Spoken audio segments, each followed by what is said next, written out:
Hey, what's going on, everyone? It's Nick with Us Versus Herd. We have longtime UvH member Chetan joining us today. We're going to be talking about futures, kind of what they're about, some initial questions, because a lot of people have been saying, hey, why do you trade futures?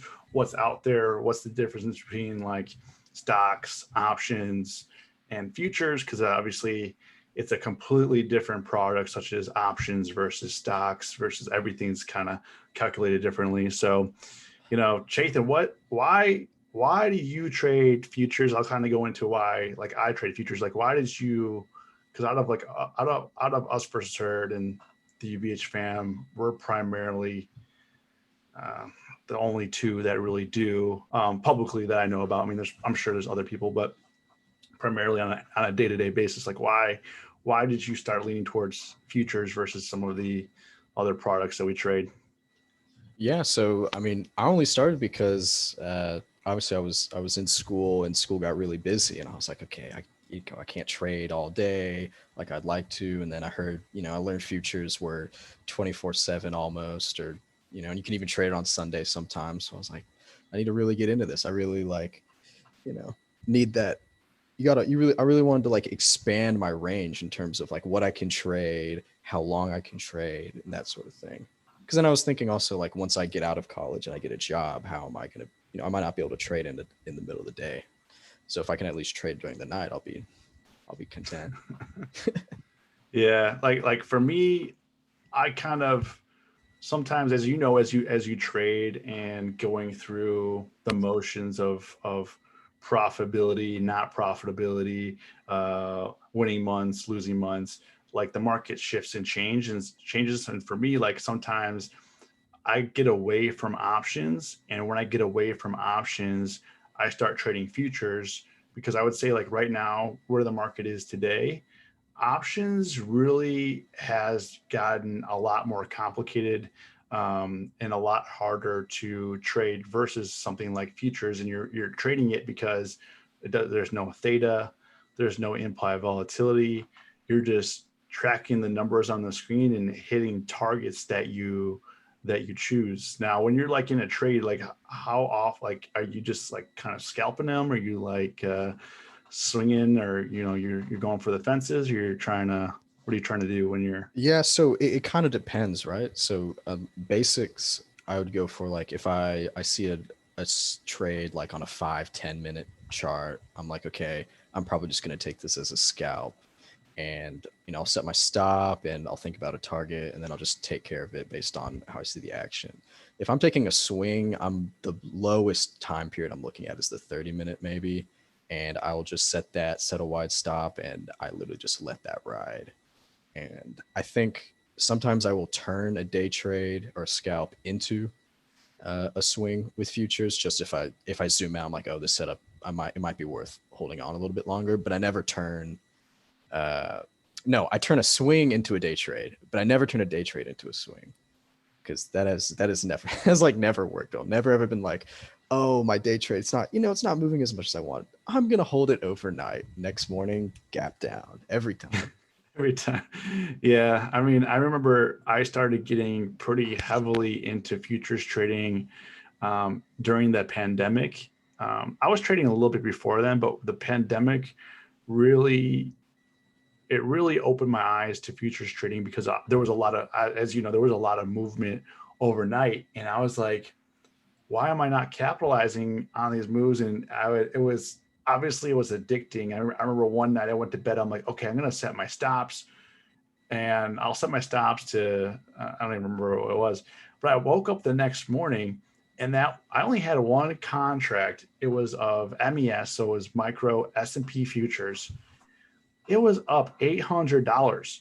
Now, to get now think about this. I mean, to get one contract of the micro S&P or MES to be up one contract to be up $800. I mean, the S&P has to move hundreds of points. 160 points. You That's know, I something mean, like that's I crazy. mean, so that's when I started to open my eyes. Is like this is why people either, hedge with futures, their options portfolio, they hedge with futures for their stock portfolio. Because obviously, if you don't want to liquidate, let's say you're a long-term Apple holder, and the pandemic happens, and how do you recoup that? You don't want to hit click sell because you want to invest for the next 10 years. Let's say your plan was, or next 15 years, or even 5 years, whatever.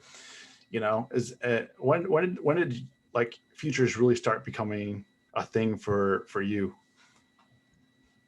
I just obviously, there's that graphic of where overnight S&P outperforms like during the day real time hour session. I was like, okay, well, obviously I want to participate in that. If all the gains are going to be then, I really need to get in on that.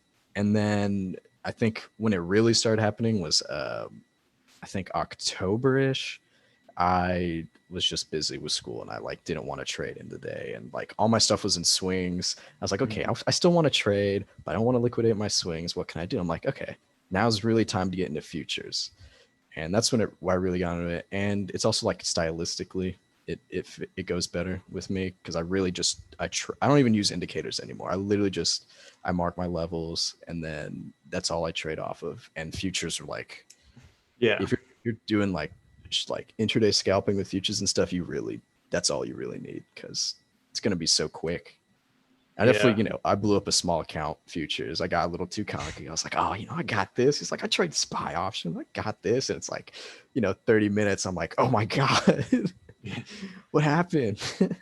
yeah. I mean, I lost 2K a couple weeks ago, or was it last week, on getting a little It's too just like, getting a little too aggressive. But I think futures is kind of like that median. Is like, okay, if you're buying stock, moving percentage wise, it's a little bit too slow, unless you're like, trading the pennies and small caps and all that, right? yeah.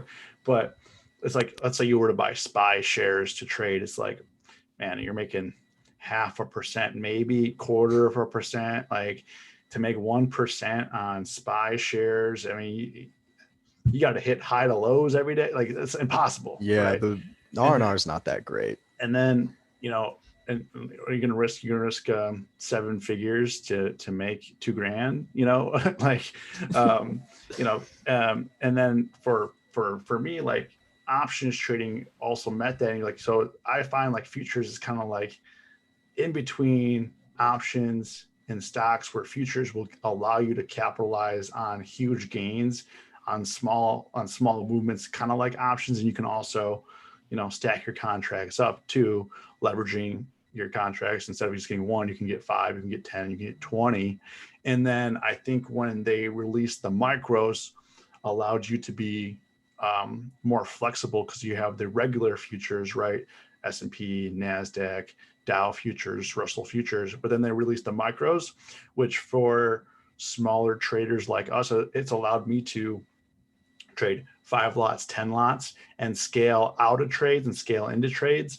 Versus, like, if you're trading one S&P future, let's say you're trading one contract, maybe two, depending on which brokerage you're with in margin requirements.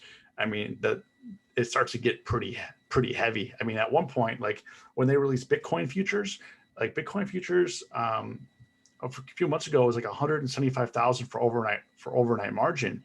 And Ugh, you're like, holy Jesus. smokes. But For then, one contract. yeah, and then you look at some of the margin requirements. Tastyworks, for pre-pandemic, it was like 750 pre-pandemic, like 750 in margin, whether you traded Nasdaq or for the micros. I'm talking about S&Ps. But then when the pandemic hit, those contracts went up to like $1,800 in margin. Because obviously the risk increased because of the amount the stock market was moving. Is there which particular futures contracts do you prefer to trade, and where do you kind of lean towards? Yeah, so the easiest I think has always been the ES, like the micro S&P contracts. I've done a little like uh, the normal contract, but I find the MES is just easier. Just if you want to scale in, like even if I am wanting to take a full contract position, if I use the MES, I can scale in better I don't have to worry about, oh, I've locked in at this and you set my stop. If I scale in, I could be a little bit more flexible about the position.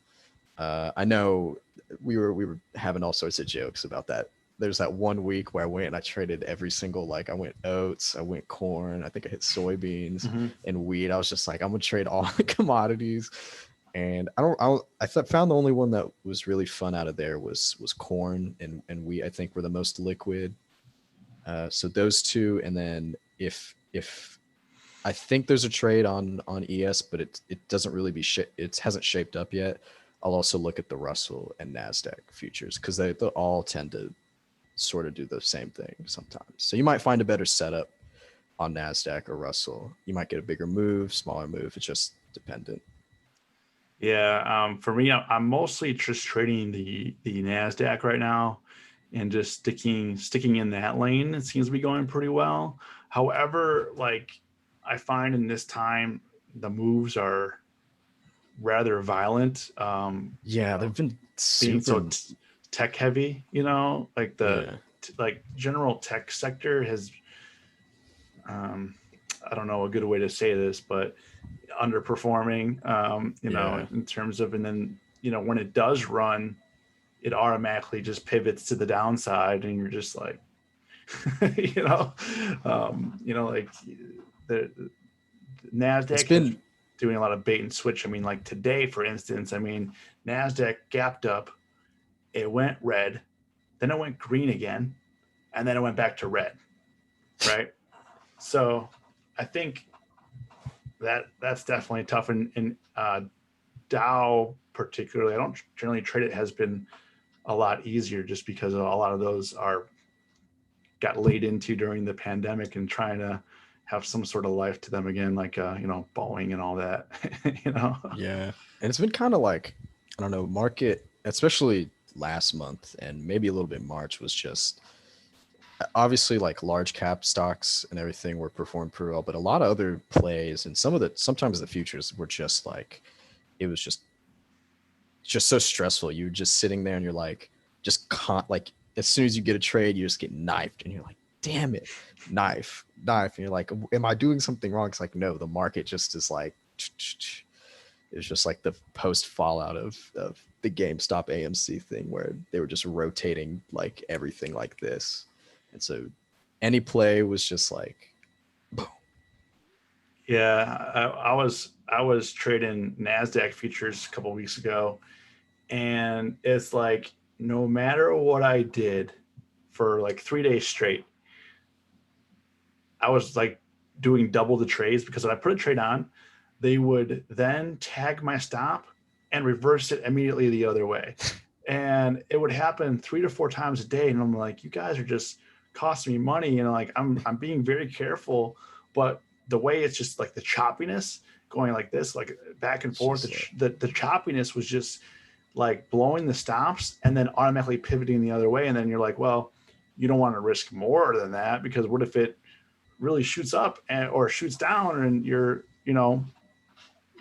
really getting hurt, because I mean when you're no, I mean, it's like, I think when I blew my first futures account, it was like a small account, and I was like, I need to test the waters. I blew it because I did well when there was a bit of a range, there was a bit of a trend, direction. But when I think it was right before the election run up happened, because there's that big run up right before the election, Mhm. and there was that period right before it where it was like just nothing. It was just tight range, and you're just looking at it like there's no trade here. But I'm gonna find a trade. I got it. I'm me. I'm Chetan. I got this. Boom. Account gone. I just oh, it's not working. I'm gonna do it again. Not gonna work. Not gonna. I was like, whatever. And then it how just blew, and I many was like, how many contracts are you trading? What were you trading when that happened?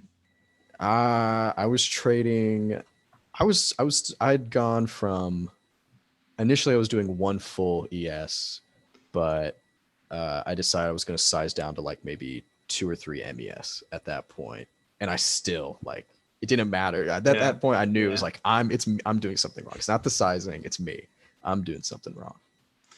yeah. I found one of the things that I found, kind of like options, is scaling out of trades, and futures allows you to do it as well. That once I get into a position, I'll scale as it starts going my way. I'll sell a couple off, take some profits. As it keeps going my way, I'll sell a couple off, and then what I'll do then is bring up the remaining. Let's say I have a couple runners, one or two runners. I'll set the stop at break even. I already made my money. If the market continues going that direction I thought it was going to go, I'll make a little extra money. If not, it was worth a try. I've already collected my profit, and I feel like what has it allowed me, especially through like NinjaTrader in particular, using NinjaTrader, I actually automated. So it's one of the things that I noticed, like when I was day trading futures, I was losing money due to me not being fast enough to, when I hit buy, I then would set limit orders into sell, because you also don't want to trade futures without a stop, because if something happens, you could instantly be down thousands of dollars if something really bad, something really bad happened. Like you get one macro event happen and you're just gonna lose thousands. That's what happened. That's what happened to me. I had to stop, but then I got back in on that the Biden tax thing when we went straight down, and the market was at the high of the day. We were looking to go up, and all of a sudden the news came out, and so you don't want to trade futures. Whatever you do, don't trade futures without a stop, because anything could happen. You could be up $500 and then be down $5,000 the next if you're not rolling with the stop, and that day I lost 2,000. It was just, and then the worst part about it is after that major drop, they didn't give you any opportunity to make any back, because it just stayed flat the rest of the day. And I'm just like, guys, like, this is ridiculous. You can't go long, you can't go short. It's not going anyway. It's just chopping back and forth. And, it was horrible. But, I think through NinjaTrader being able to automate that, because when you click buy on some of the platforms, let's say like Tastyworks, you then have to set up like a bracket order or something like that. Yeah. Here, I can program, okay, if I'm buying 5 contracts, I have different lot sizes. So I have a 5 contract lot size, 7, 10, and 12. Depending on how I'm feeling, I'll pick a certain lot size. Generally, I'm trading around the 7 lot size. So then I'll take profits on 5 contracts, and then I'll hold 2 for runners that will break even. But where I was losing money was like not automating that, and then losing money as if I hit buy, then it would spike up and then it would go back down. So you lose some money. So there's definitely, a platform feature that's helped me out in terms of like scalping futures, especially like if you're trading some of the trades I did today I was only in there for like 30 seconds, and you're making 150, right? In like 30 seconds, but that it could also go the other direction. And today for me, it's just crazy how quickly futures can move, whether for you or for against you. So like one caution I would say, if you're looking to get into that, like understand how much like one tick is worth when you're trading a certain product. Like how much is one tick for NASDAQ, for S&P, because a lot of people don't realize actually how much money you're risking, because your margin requirement is not actually how much money you're risking. Like on NinjaTrader intraday, margin is $100 per contract. Okay. On a micro? Yeah, on a micro. Nice. So on NinjaTrader, but one contract is not $100 worth of risk, right? No, it's significantly more. So that's why, like, I don't really talk a lot about it, because I feel like a lot of people can't control themselves. I mean, it's true. It's just a lot of people is like, well, I have a $2,000 account.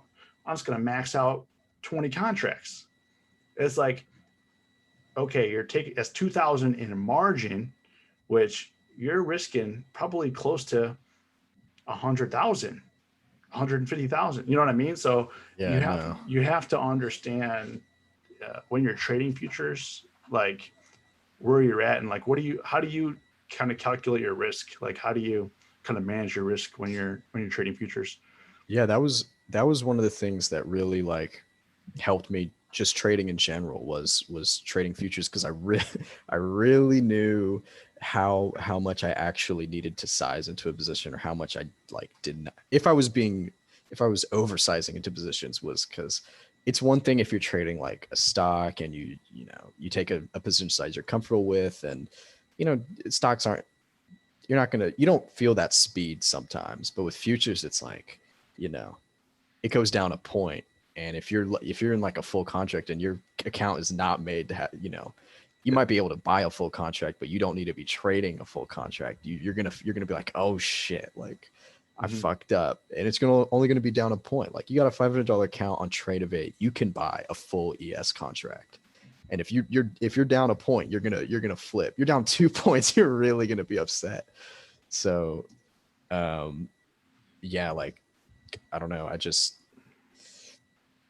Position sizing is so important, especially with futures. And you won't, like, you're gonna be like, oh, I understand it, and you may, but you really won't understand it until you like accidentally fuck up one time, like you forget a stop or something, and then you'll never forget to like set a stop or set the right amount of positions. You'll never go too big. You'll just be like, I don't want to ever go through that again. Yeah, well, for me, like let's say, so in programmed into NinjaTrader, if I'm trading like a 5 lot, right? So if I have 5 contracts, I generally set a 20 point stop loss, just to I can kind of drag and drop and move it around. But in general, I know that on 5 contracts, for every 10 points is $100, whether you make it or lose it. So if I set a 20 point stop loss, that means I'm going to lose $200 if this goes against me. Is like my max loss, which is like, well, that's not so bad, right? But some of these candles on the NASDAQ, one 5 minute candle could move 40 points, could move 50 points. And if you get stopped out once, it's like, okay, lost 200. If you keep, if you did 2 more trades, you're immediately down $600. And then that's when you start thinking like, what am I, like that's where because when you start having you start getting stopped out, you don't really realize the money. Because like for me, I don't really look at the P&L that much. I look at just the chart and try to stay detached from what's going on.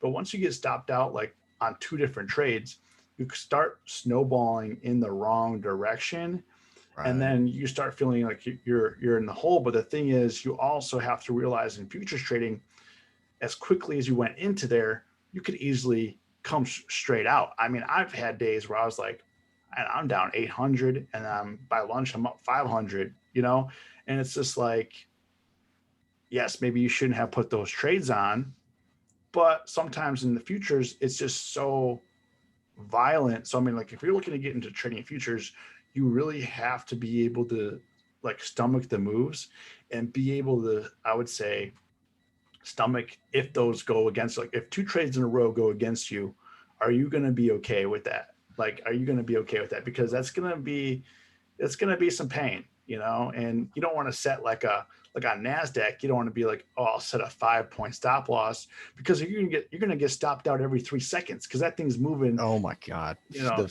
that would be a horrific stop on Nasdaq. Five Yeah. points. Yeah. You'd Just be like, yeah, I mean, you'd be like, you just be yeah, your stop loss is low, but your commissions are going through the roof because you have to keep placing trades because you keep getting stopped out. So like for me, I found like a 20 point range, it's a lot, but it's safe enough to like, okay, I'm not going to blow my account up if I trade this way. And if I get stopped out, then I'll have the ability to re-enter when things are safer. But like when NASDAQ, one candle, I mean, I've seen 1 minute candles on NASDAQ at 50 points a move, like insane moves, and just out of nowhere too. Like it'll just be like, you'll be like, oh, things are going great. And then out of nowhere, you're like, what are that? Like, and you'll get these like little algo flash crashes that you'll see like when people see it on SPY and stuff.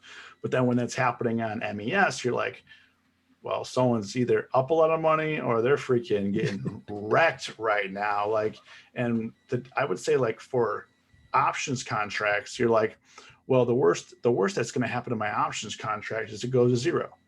which gives you some comfort. But if you don't set a stop, like if you're like one of the major dangers, I think for futures, like if you don't have a stop and you carry that into tomorrow, and then let's say we gap down again, like all those points, I mean, eventually the broker's going to call you and be like, hey man, you got to like do something about your position Damn what? because you're running out of margin and we can't carry you. And that's, that's what happens to a lot of people that don't understand. Like I'll get these messages like, why do they shut my account off? Or why do they do this? Or it's because you don't understand the rules. Like if you understand the rules and understand your role in the market like as a retail trader, you're going to be a lot safer because what happens a lot of times is people don't understand. They have like big hopes and dreams like, wow, man, I made $100 in a minute. I'll make another $100. And if I keep doing this, I'm going to be up $10 million by the end of the year because I'm just going to keep stacking this. Right. But you find out through trading, as I found out today, like this morning, I was up, as we were talking before this, I was up, I wasn't up huge, but I was up decent. I was up $300. Everything was fine. And then I continued to trade and I went all the way down to $800 in the hole. And then I closed the day at I was down 350, right?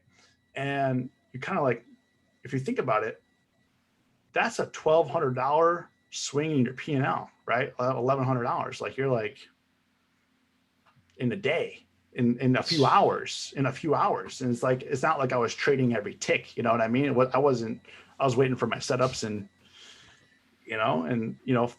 four bad trades down $200 a piece. How you get down to down $800, I mean, like what's a good way for you to like manage your risk? Like, what do you like, do you have like a cutoff or like it's time to step away now before I got a couple. So I've never set a dollar amount. I think mentally, if there was ever like going to be a dollar amount, I would know at that point. Like you said, you'll be at that point where you'll lose a lot today. You're like, honestly, I need to just like close my computer. Like it's not even worth it. But I think there was the only real rule I have when it comes to like just I need to get away from my computer is like if I take 3 trades in a day and all of them don't work out, regardless of like it was a good play, it knifed, I clicked the button wrong or something, like regardless of all that, if you take 3 trades and 3 in a row they're bad, you just got to shut it off, close the computer, don't think about anything, just do something else.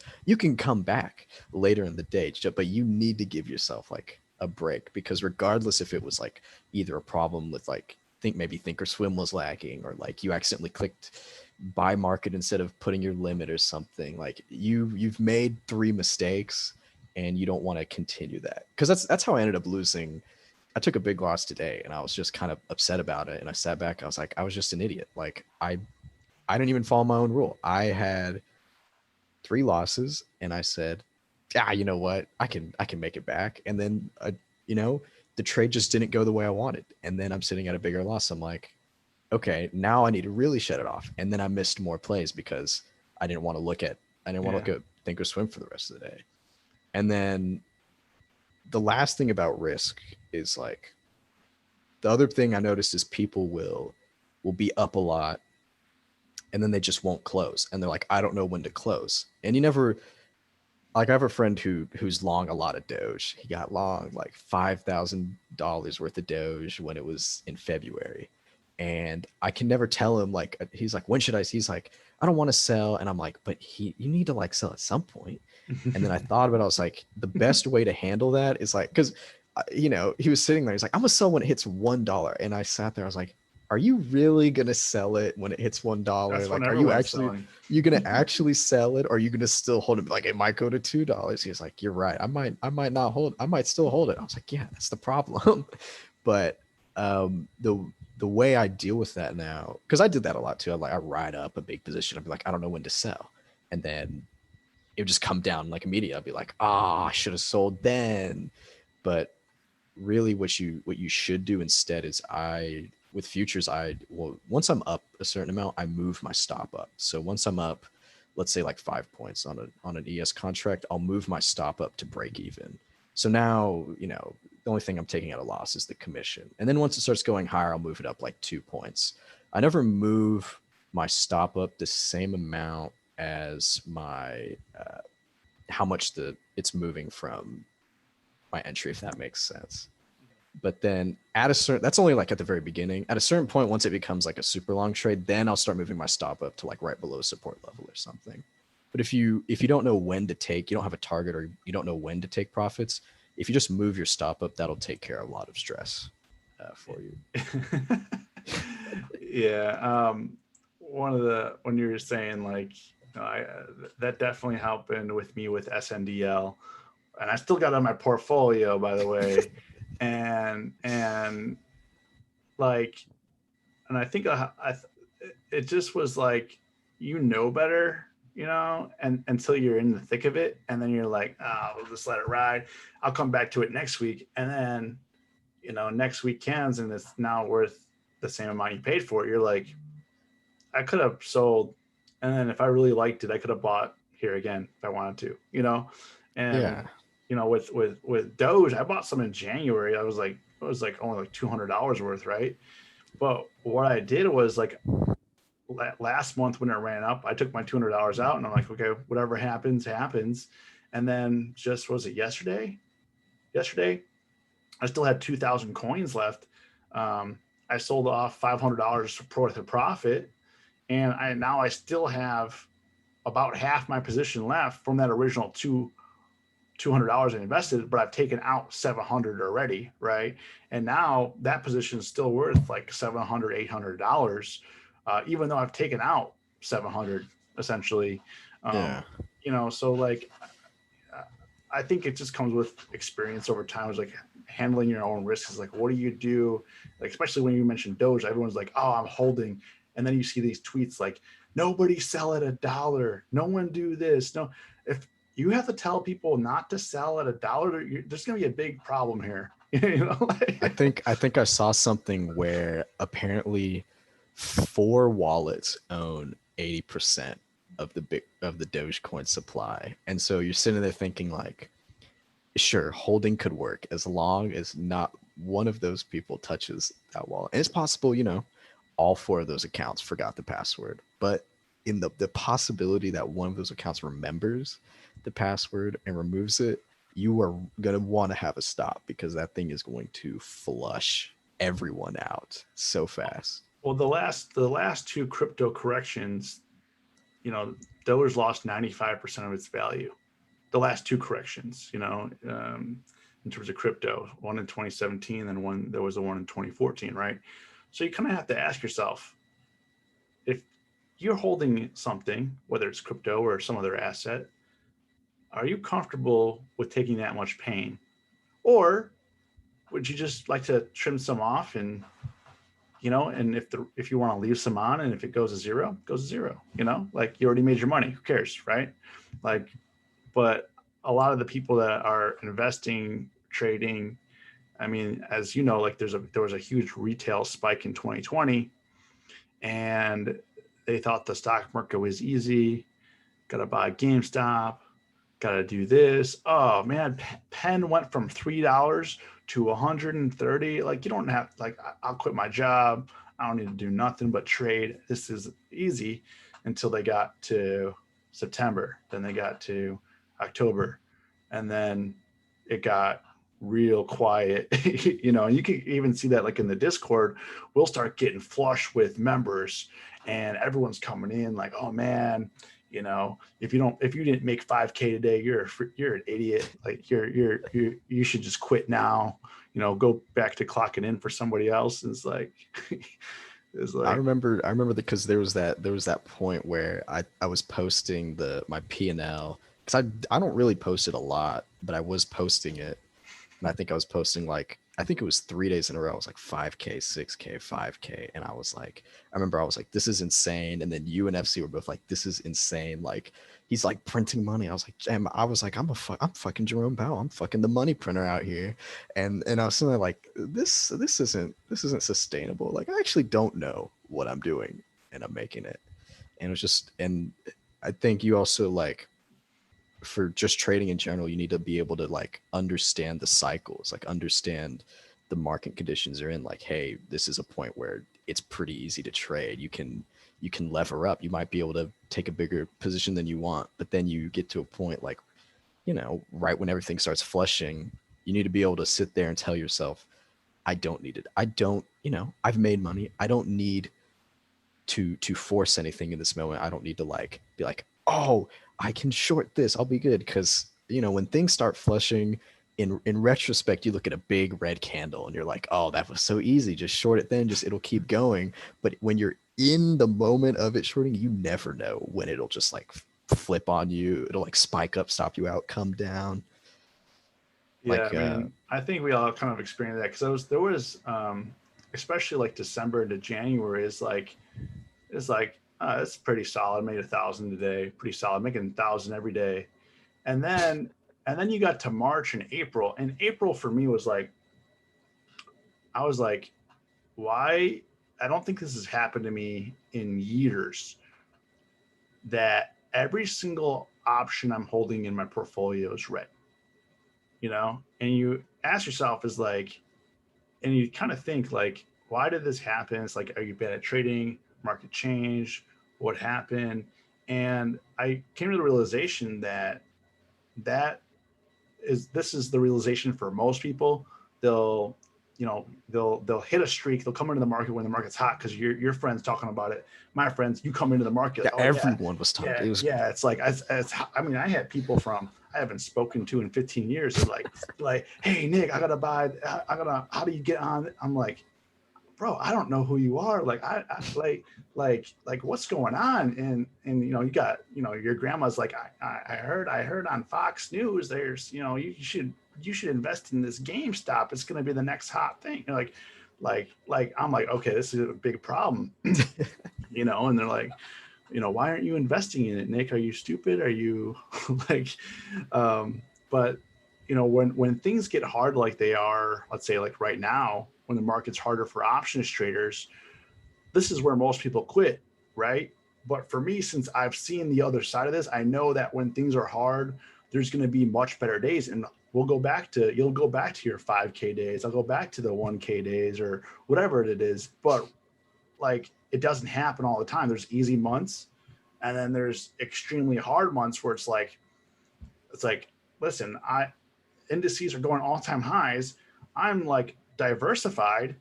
I'm in different sectors. I'm doing different things, and those contracts are red. Like, why aren't these companies going up? All the ones I'm in 10 different companies. At least one should be green. At least one, right? And zero. So I was like, well, I'm going to trade more futures because I don't know if these companies are going up or down, which way. So I'm like, I'm just going to stick to day trading futures because I can make 200-300 a day and just call it a day and be done. You know what I mean? Like, you don't yeah, like have to reinvent the wheel. You just kind of have to. That's why I use futures kind of shift a little bit when things yeah, get a little bit harder. Are you like the kind of mark, feeling like the the same way? market. Yeah, like I feel like the market. Obviously, when I first started a few years ago, I was very narrow minded in terms of what I would trade. Like I only traded options. Like that was it. I was just trading options and I was Mhm. doing, who cares? I was just like, oh, I'll buy this option, I'll buy this, whatever.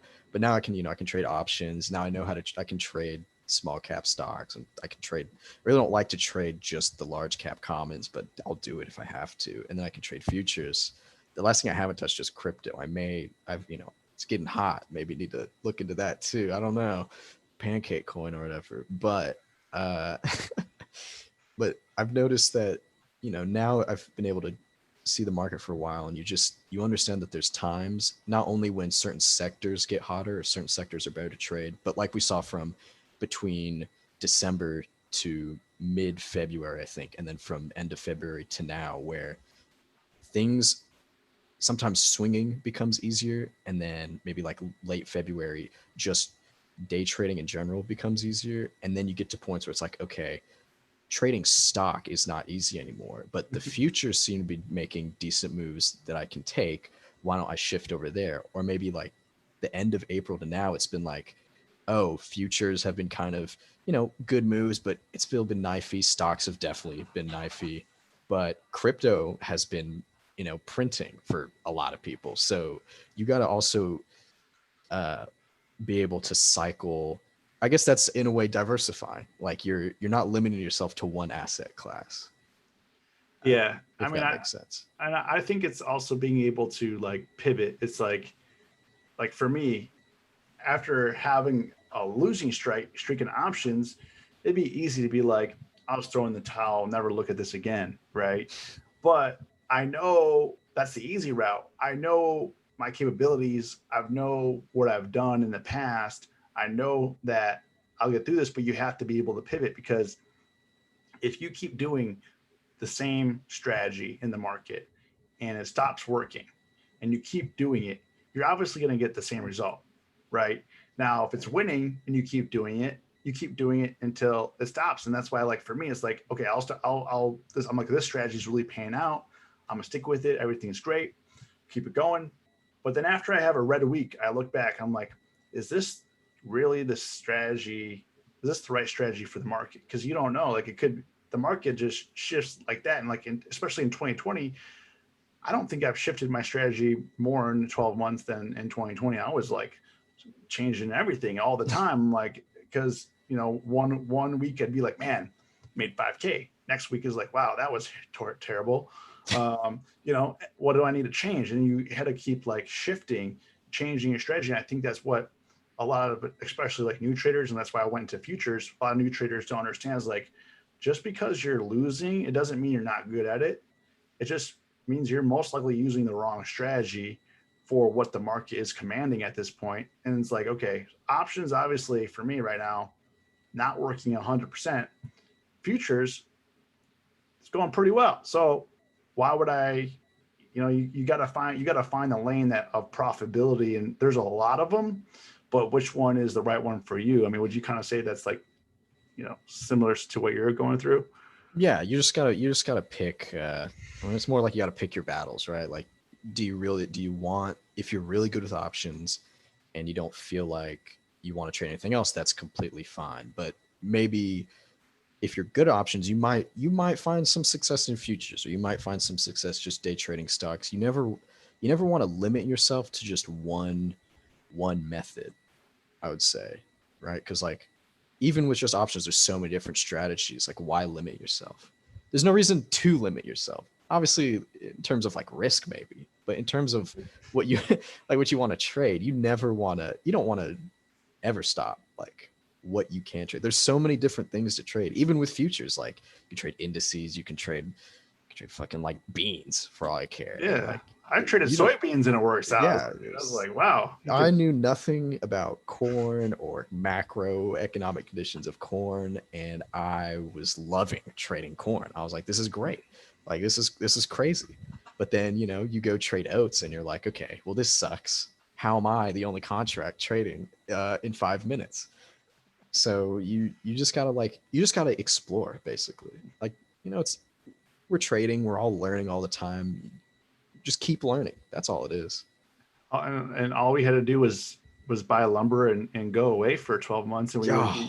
we'd be billionaires. Forever my biggest regret is just not going outside and chopping down a bunch of trees and just holding on to those trees, I Yeah. guess. I had a buddy a year ago was like, he was telling me, he's like, hey, I think lumber is going to get hot. I'm like, I don't know, man. Like, we'll see.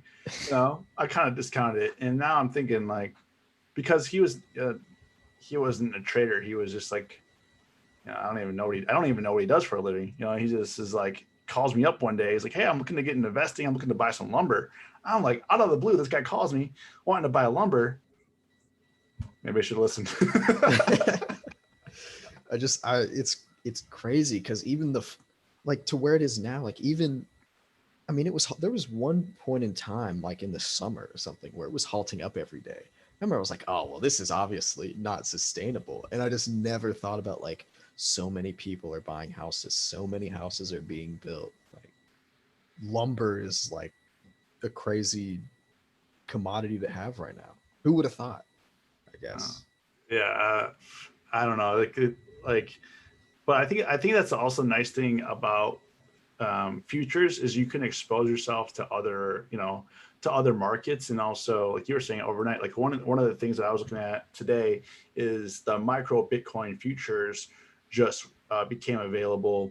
And my people probably in the comment section are going to give me flack for this, but the reason why I was looking at it was to start building an opportunity, looking for the short opportunity, because if you're in the US, we don't have access to shorting crypto, right?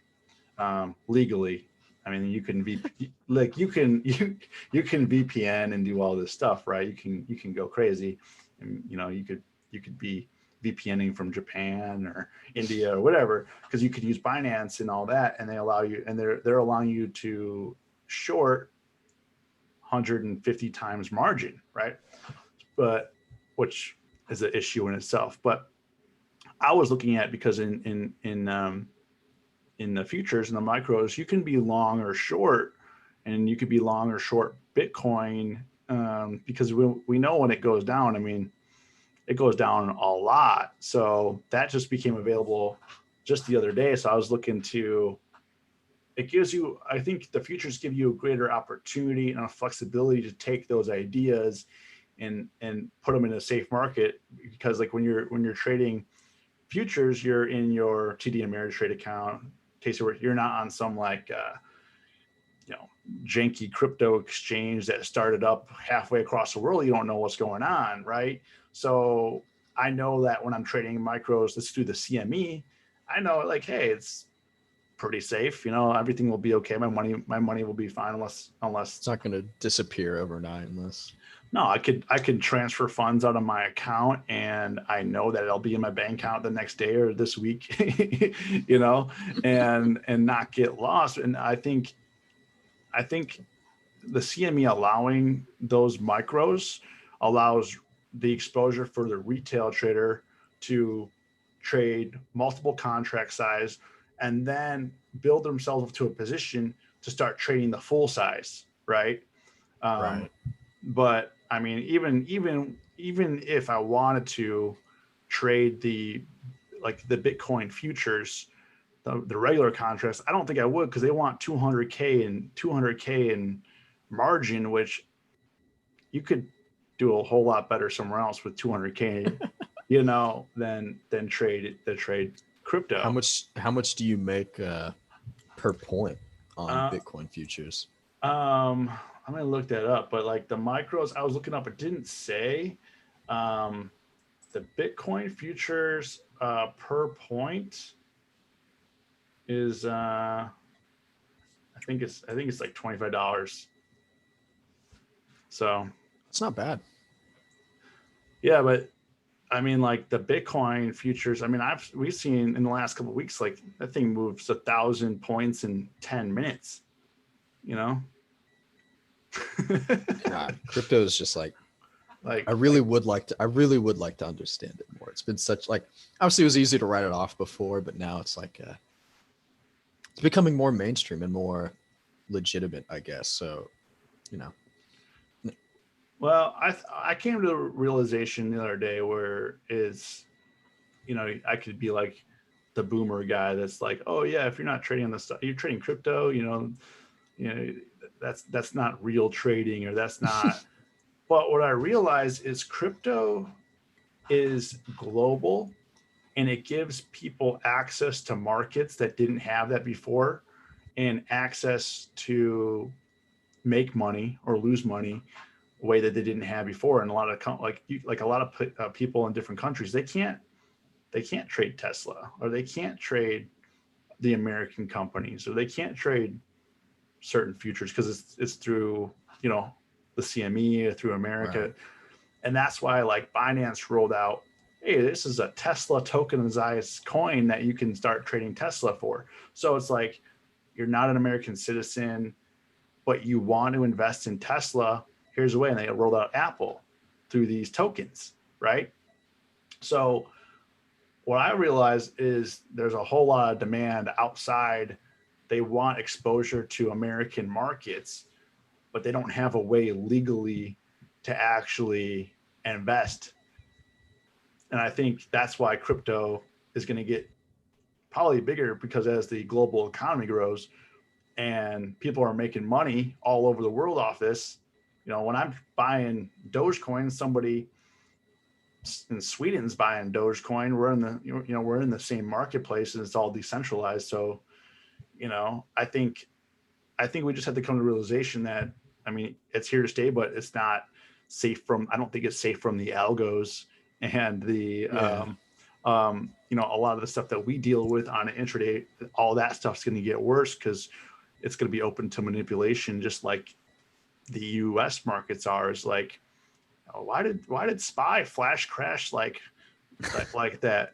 Oh, the algos read the news wrong. It's okay, guys. Oh, I love that. Like, it was like a year ago when some news came out about someone whose last name was Musk, but it wasn't related to Tesla. But you saw the moment the news dropped, something happened in Tesla after hours, and you're like, oh, they read the news wrong, and like, Yeah, or oh, like this, like I remember there was a couple flash crashes that happened, and it was due to CNBC putting out the wrong news, and then they're like 15 minutes later, you get a push alert to your phones like correction on this article, we were wrong. It's like, listen, you guys are directly impacting the market. Stop trying to rush to be first with this news because you're costing people a lot of money for no reason. Like there's no reason. Like Biden putting out his tax plan idea at the high of the day. Like, yo, just wait a couple hours and chill. Like you don't have to do it right now. Like this is I not. don't like them like putting out these ideas, and they're just, it's not like it's happening. It's like, I want to do this. It's like, I don't care what you want to do. What are you doing right now? Yeah, I mean, but the problem is like the algos, whether it's wrong or right or whatever. I mean, and we saw this firsthand experience with like Trump, but like you have to be very careful with your words if you're in power, such Biden. So it's like, well, you know what? We were actually playing with the idea we should tax you 90%, but we'll settle for 40. And do you think that's going to have a good impact on the market just saying that publicly? Like, probably not. It's like, if you're the CEO of Apple, it's like, you probably talk a lot of different scenarios. Like, well, maybe we should do this with our 800 billion, or maybe we should do this, or maybe. But you don't go out on there and Tim Cook's not like live tweeting. It's like, hey, we were going to actually do this with our money, and we were going to invest in this, and then you're going to see their stock going, Yeah, you don't like want that. like crazy. So it's like, and I think Trump learned his lesson because, as you know, he was doing like those COVID press conference midday, and then those weren't like the market was just like straight up. So then what did he do?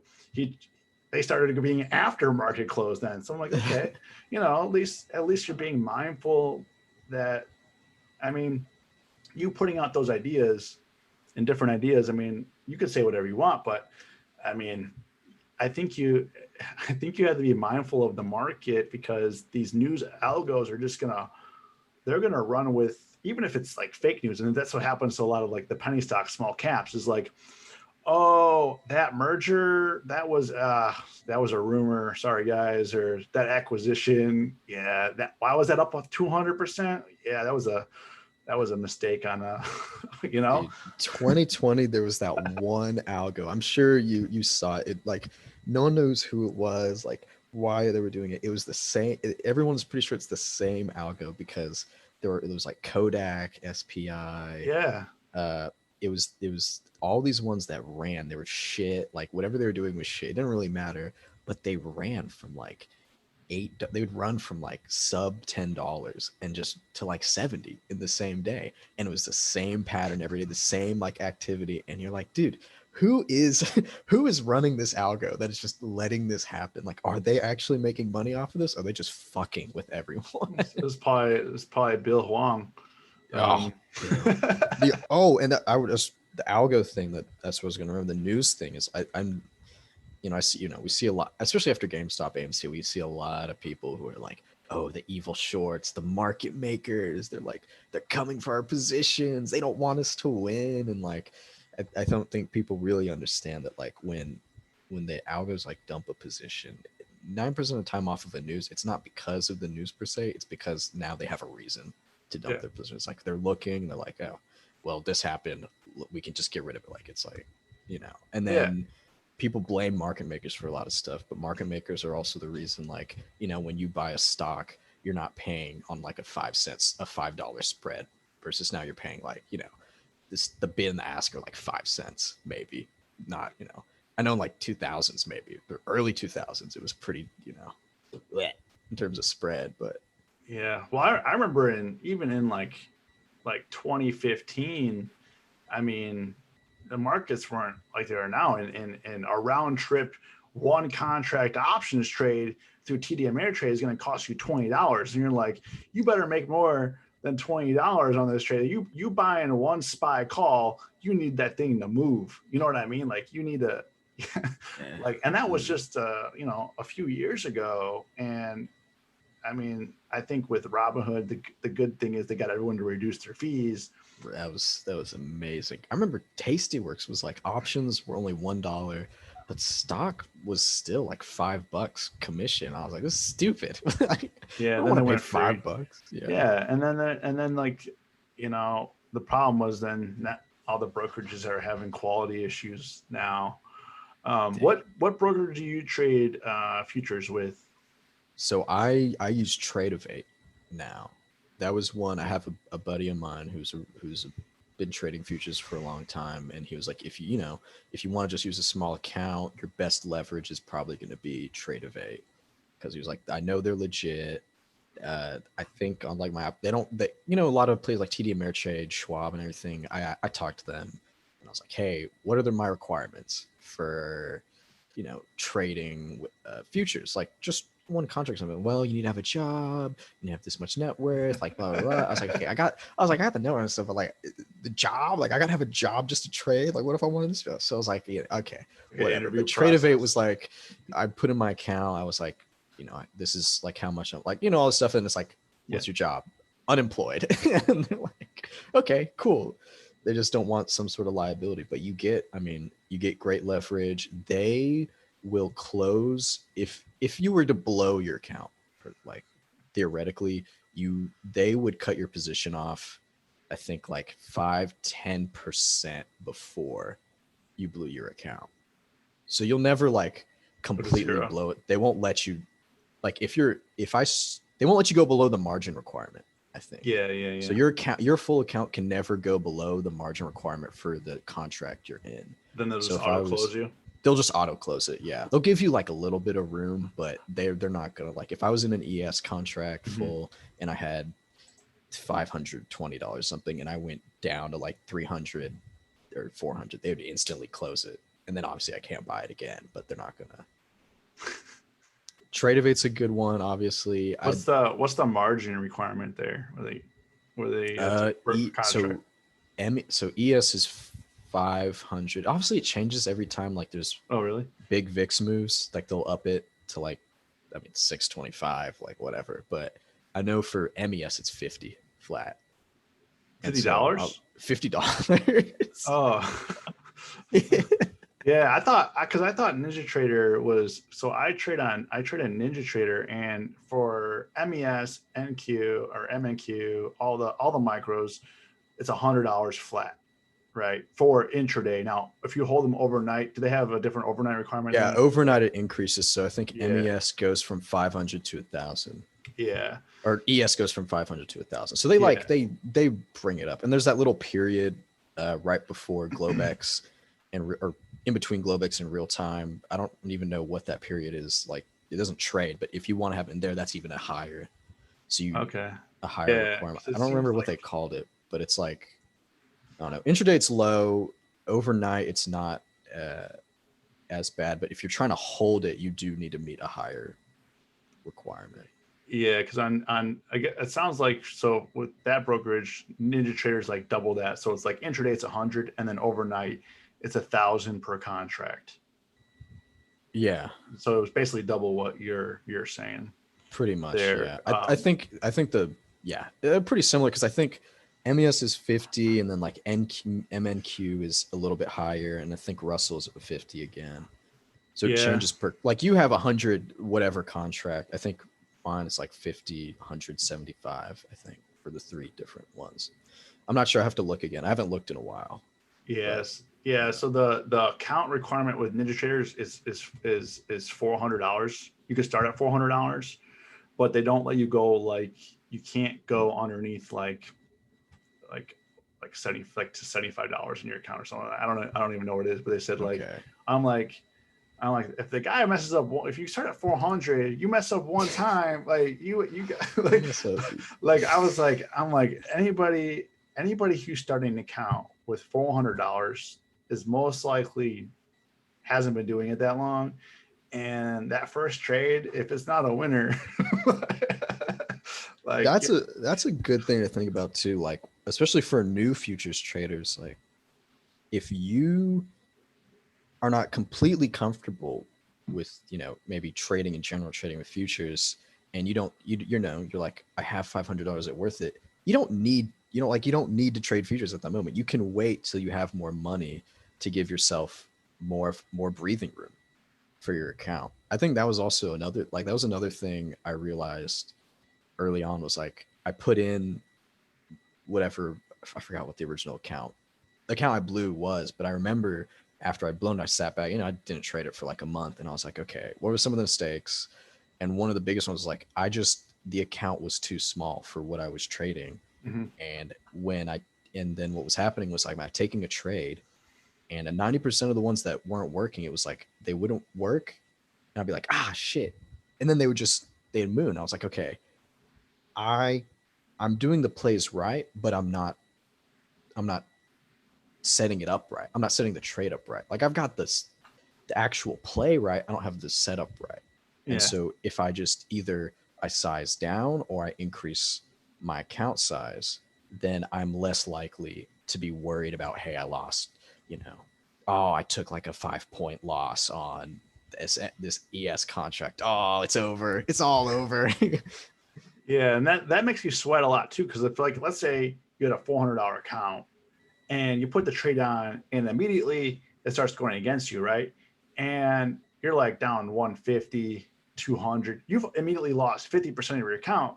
You're obviously going to make different decisions than let's say you had a $2,000 account and it went down to 150, because you're like if you had a $2,000 account and went down 150, you're like, okay, just chill, let it breathe, see what happens. I still believe in the trade. But if you go from if you go from essentially a $400 account down to a $200 account, you're going to be like freaking out because you lost 50% of your money. And then to go from 200 back up to 400, you basically got one trade left to that has to be profitable. And if you're wrong again, you're going to go to zero, you know, like, like, I mean, I think that goes for any account. Like, like some people will say, hey, Nick, I got $100. What's a good option to buy? Ugh, it's And the I'm like, worst. if you got $100, you should definitely get a job at McDonald's and start stacking coins, and then invest with that extra, or or start Ubering, DoorDash, because $100 is not enough. I've had people say, "Oh man, I just put in this week's rent money on Tesla. I hope it goes up."